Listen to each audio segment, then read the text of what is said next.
The Holy Gospel according to St. John, the 4th chapter. Glory to you, O Lord. Jesus came to a Samaritan city called Sychar, near the plot of ground that Jacob had given to his son Joseph. Jacob's well was there, and Jesus, tired out by his journey, was sitting by the well. It was about noon. A Samaritan woman came to draw water, and Jesus said to her, "Give me a drink." His disciples had gone into the city to buy food. Now the Samaritan woman said to him, "How is it that you, a Jew, ask a drink of me, a woman of Samaria?" Jews did not share things in common with Samaritans. Jesus answered her, "If you knew the gift of God, and who it was that saying to you, 'Give me a drink,' you would have asked him, and he would give you living water." The woman said to him, "Sir, you have no bucket, and the well is deep. Where do you get that living water? Are you greater than our ancestor Jacob, who gave us the well, and with his sons and his flock drank from it?" Jesus said to her, "Everyone who drinks of this water will be thirsty again. But those who drink of the water that I will give them will never be thirsty. The water that I will give will become in them a spring of water gushing up to eternal life." The woman said to him, "Sir, give me this water so that I may never be thirsty, or have to keep coming here to draw water." And Jesus said to her, "Go and call your husband and come back." The woman answered him, "I have no husband."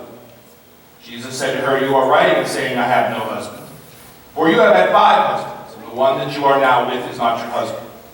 What you have said is true." The woman said to him, "Sir, I see that you are a prophet. Our ancestors worshipped on this mountain, but you say that the place where people must worship is in Jerusalem." And Jesus said to her, "Woman, believe me, the hour is coming when you will worship the Father neither on this mountain nor in Jerusalem. You will worship what you do not know. You worship what you do not. We worship what we know, for salvation is from the Jews. But the hour is coming, and is now here, when the true worshipers will worship the Father in spirit and truth. For the Father seeks such a thing to worship in him. God is spirit, and those who worship him must worship in spirit and truth." The woman said to him, "I know that the Messiah is coming, who is called Christ. When he comes, he will proclaim all things to us." Jesus said to her, "I am he, the one who is speaking to you." Just then his disciples came. They were astounded that he was speaking to a woman, but no one said, "What do you want?" or "Why are you speaking with her?" Then the woman left her water jar and went back to the city. She said to the people, "Come and see a man who told me everything I have ever done. He cannot be the Messiah, can he?" They left the city and were on their way to him. Meanwhile, the disciples were saying, "Rabbi, eat something." But he said to them, "I have food to eat that you do not know about." So the disciples said to one another, "Surely no one has brought him something to eat." Jesus said to him, "My food is to do the will of him who sent me and complete his work. Do you not say 4 months more, then comes the harvest? But I tell you, look around and see that the fields are ripe for harvesting. The reaper is already receiving wages and is gathering fruit to eternal life, so that sower and reaper may rejoice together. For here the saying holds true: one sows and another reaps. I sent you to reap that for which you did not labor. Others have labored, and you have entered into their labor."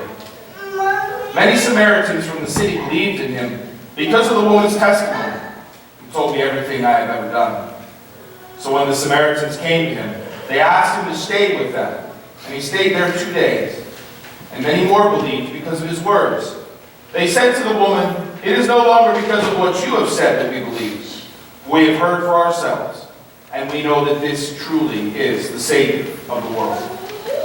This is the gospel of the Lord. Praise to you, O Christ. You may be seated.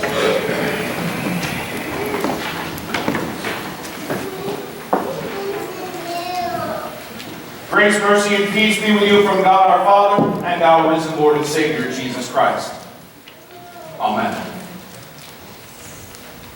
It's great to see you all out today, here, part of this gathering, in this very difficult and unsettling time.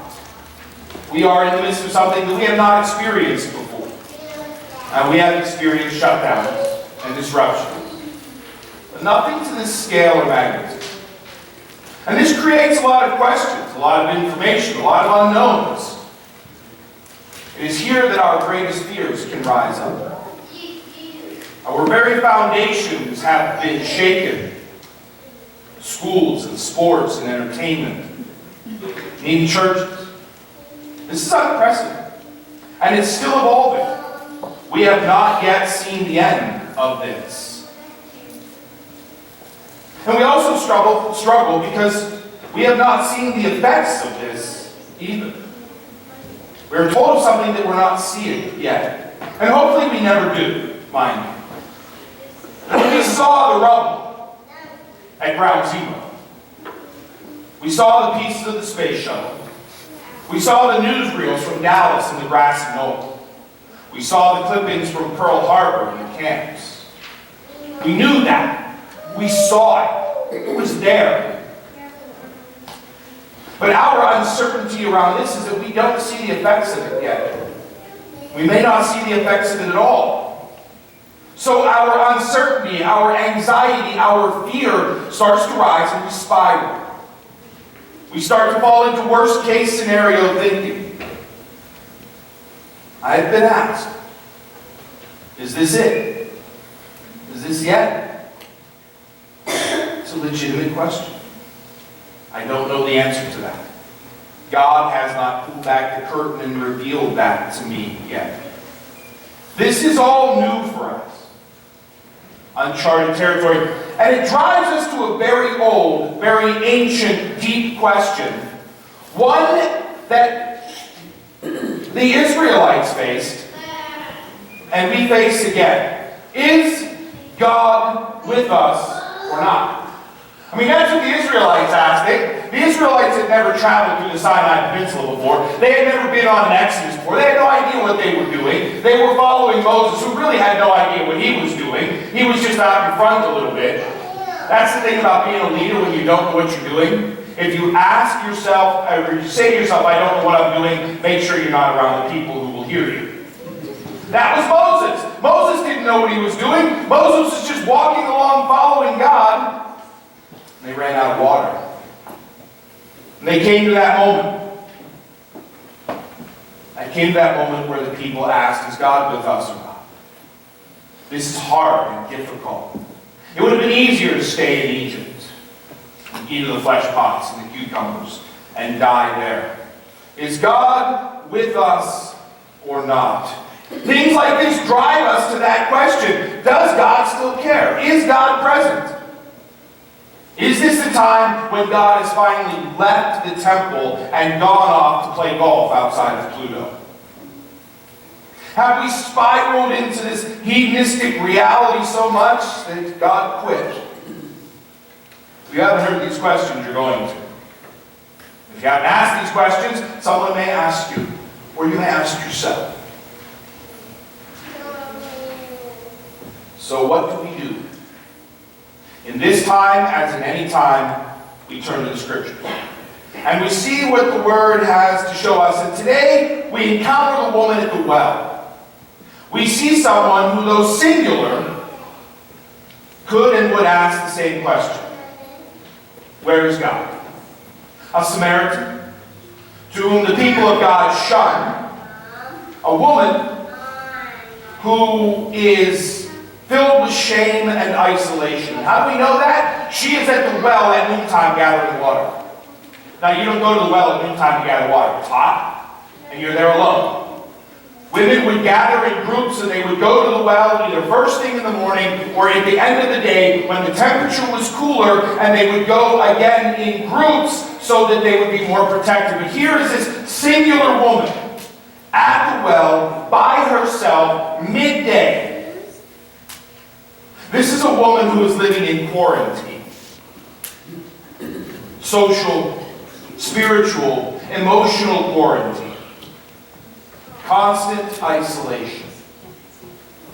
Every day, walking out to the well by herself. And I would imagine as she's doing that, she's probably asking the question, where is God? Where is God? Where is God? Does God care?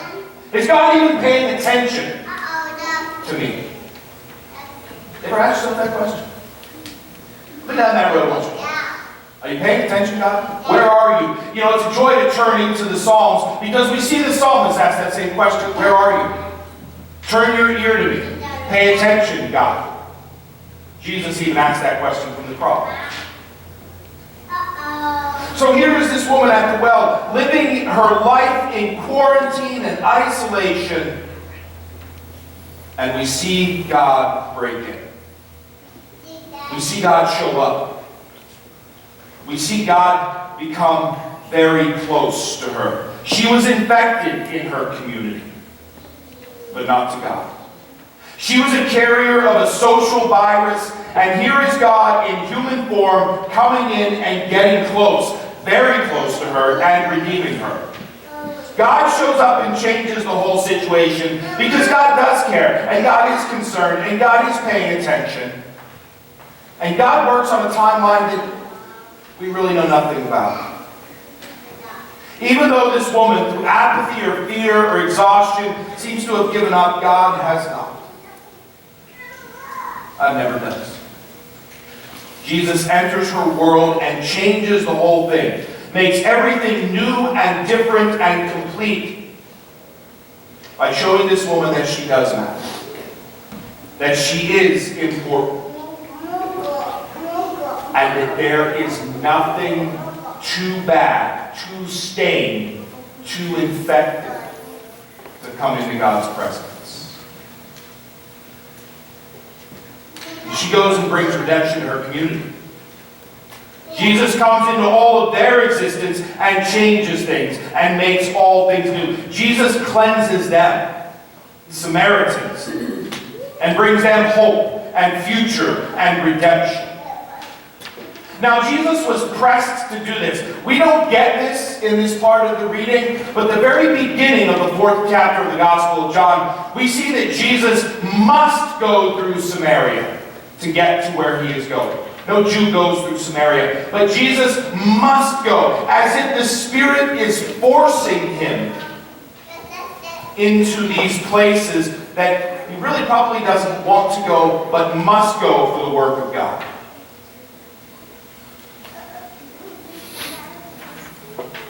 That same cleansing that Jesus brings to that Samaritan town, he brings to us from the cross. Jesus didn't want to take the cross, but he did. And when he is on the cross, he cleanses the entire virus-riddled world of sin by dying for us. By taking the wrath and cleansing us with his precious blood. Now, he didn't take away our sin. We still sin. That is that whole saint-sinner thing. He didn't take away our sin. He didn't make us perfect any more than he deleted the woman's past. He just redeemed her in the midst of it. And by his crucifixion and resurrection, he redeems us in the midst of our sin. What a testament and a vision. And something we grasp at this time. I mean, look, let's all be honest. It would be awesome if we wake up tomorrow morning and the bells are done ringing and everything's fine. And, you know, the superintendent comes back in and says, okay, we're back in the classroom on Wednesday. Wouldn't it be great if we got the word that this had just blown away and blown over? And yes, it would be. But it's not likely. So we must continue on the path that we're moving. One that has a very unclear finish. But here's what we need to remember. We do not travel this journey alone. We do not go by ourselves, for our God has broken into this as well. Our God has come and remains very close to this. God has not left us. God has not abandoned us. We have, as God's children, faced this before. We, as the church, have faced this before. And we overcame it before. We will overcome it again. This doesn't get to win. For if we do not fear the valley of the shadow of death, then we do not fear this. The promise to the children of God is life. Life abundantly. and protection in the midst of intense and overwhelming odds. Rivers and floods rise but do not drown. Fires rage and burn but do not consume. Mountains fall into the depths of the sea. But we do not fear. For we have the one who stands forever, standing on our side, fighting for us, standing with us, and nothing can change that. Now granted, we are not called to be cavalier either. For God has given us this brain thing here to use, and we should. We can be smart, knowing our God is bigger than this, making sure we share only the best information, pointing people to good resources, encouraging them to be smart, being good examples in the world of restraint, and yet positivity, patience, and grace. You're kind of looking at me like, yeah, that's not a problem, Pastor. Ask me in 3 weeks. I'm going to ask you how you do it. Patience and grace. Being good examples of patience and grace and restraint and positivity. Reaching out to those who may be older, struggling in quarantine. If you can help, then do it. Make a difference when you can. My friends, let us, in our best efforts to show the world what it means to follow God, begin with our neighbors. How can we be strong and good and kind and loving? A reflection of the risen Christ. Trusting in God's supreme goodness.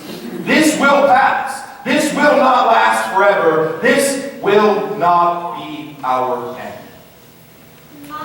That is decided by God. I'm not convinced this is it. So let us love each other. Let us show grace. Be patient. Even with yourself. God has got this. And God has got you. God has got us. Amen.